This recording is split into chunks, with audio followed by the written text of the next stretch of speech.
Murdoch to do a Q&A for you.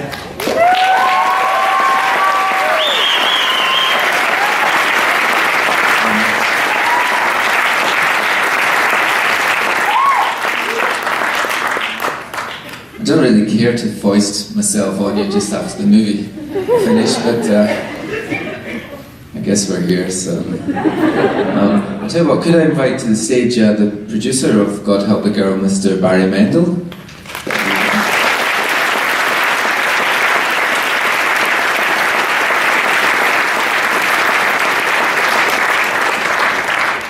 I'm so chuffed at how many people are here tonight. I can't, honestly, you know. Just when I came through here at first, I was like, whoa, big crowd, Tuesday night. Hey Barry, we're just being casual tonight. Did you change clothes? Or? I warmed up. I just took a couple of layers off. Is that okay? So yeah, I hope that was. Well, I don't know if it was what you expected, but. I wasn't giving much away beforehand. That was our little hymn to the healing possibilities of music and other things. I know you've just seen it, but I guess you can ask us anything. It doesn't even have to be about the film. First of all, that was the most amazing movie I have seen in a very long time. So, thank you so much.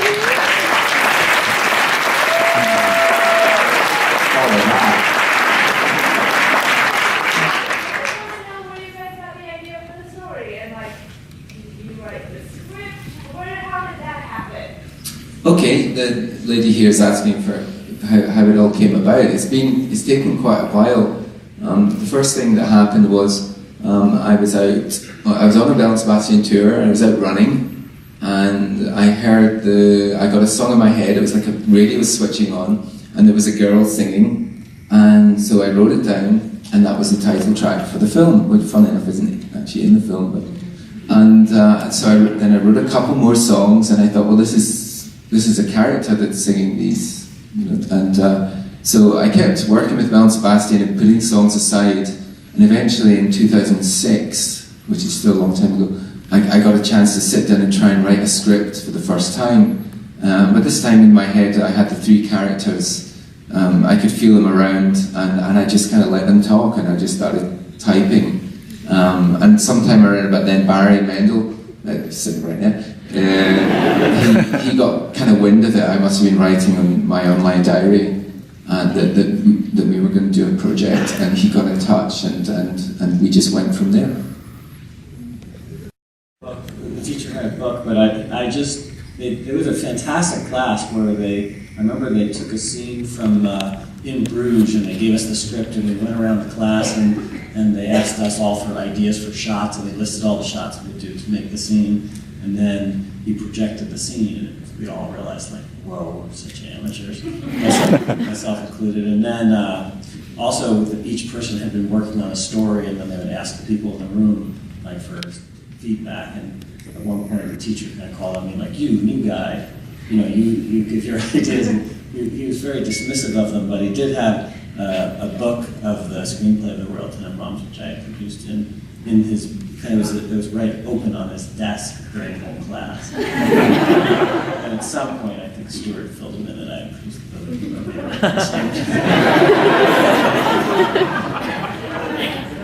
Yeah, lady. Music is so beautiful, but the sound and the genre is kind of so unique. So I was wondering where you kind of got inspired, if you had said a song was kind of popping in your head, what kind of things you pulled from to create such a kind of specific sound that it's the album. Well, I guess that's what I do. I don't know. I mean, songs are quite easy things compared to like books or films. You don't have to consider songs so much. They do just actually flow out. The good ones do anyway. But of course, I would say the influences on that music is the same as the influences on Bell and Sebastian, and they are basically 60s pop. You know, nobody's really done anything in that genre that the Beatles didn't do, you know. And but particularly there's a few American bands like the Love and Spoonful, Love from California, the Left Bank that was shown up there, kind of Baroque pop. We were into that stuff when we formed in '96, and really that's the sort of palette that the film music exists in. Lydia. First off, thank you so much for not portraying an eating disorder as something that can be completely overcome. I am the primary caregiver for my mother, and I really appreciate that. Sorry. Second of all, I'd really like to know if the film soundtrack versions of all the songs will be made available in the US. And sheet music. And sheet music. Thanks for your first point. That's greatly appreciated. And yes, we're going to try. Obviously there was an original album, and with our record company Matador, we're going to try and do a soundtrack with all the actors singing, obviously. And there's a few more numbers lying around, so we'd like to, a little compendium, a fresh look at the music, definitely. As far as sheet music is concerned, there's not so much a call for sheet music, but that would be nice, actually. Do we take one from the balcony, Jen? Yeah, so you developed these characters in your head. Was it hard? Tell us about the casting. Did you want to say a word about casting? We started casting about a year and a half before we started shooting, because we were aware it would be very difficult to find someone who could both sing as well as Eve could sing, and act as well as Eve needed to act. And we were mostly banking on finding a musician who happened to be a natural as an actor. So we ended up seeing all the actors that were interested in it, which was flatteringly a lot. And just all singers under 25, from French to American to Swedish, just all over the world. We were YouTubing all like crazy, trying to find some great new singer who could play this character. And until the end, we were hoping and predicting it would be a singer. But in the end, Emily sang in Sucker Punch, and she's just has a beautiful, beautiful voice. And her acting was so good that as we were doing the auditions over and over again, we just saw that the movie could rise to a much higher level if we cast Emily in the part. But actually, the first person that we cast was Ollie, and Ollie is such a natural and such a unique actor, and we were so lucky to find somebody like him, and who people hadn't really gotten to know yet. And once we found him, we were really casting against him. But we saw probably 2,000 people before we settled on our Eve. It was a very long process, but worth the wait. Yeah. Stuart and Barry, we have time for one more. So that Jen there.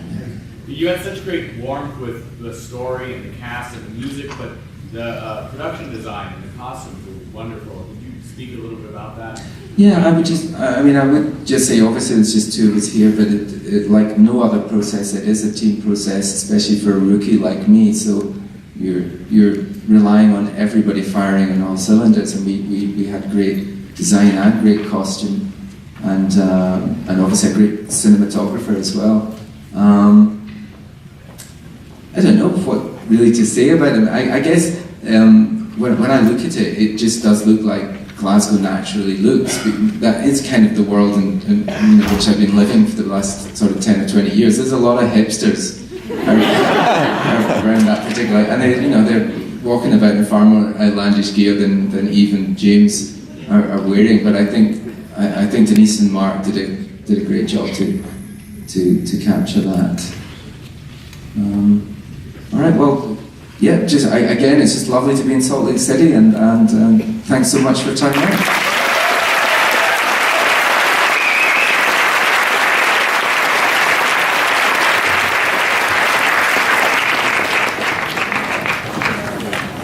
Don't forget to turn your ballots in, please. Thank you, folks. Have a great night.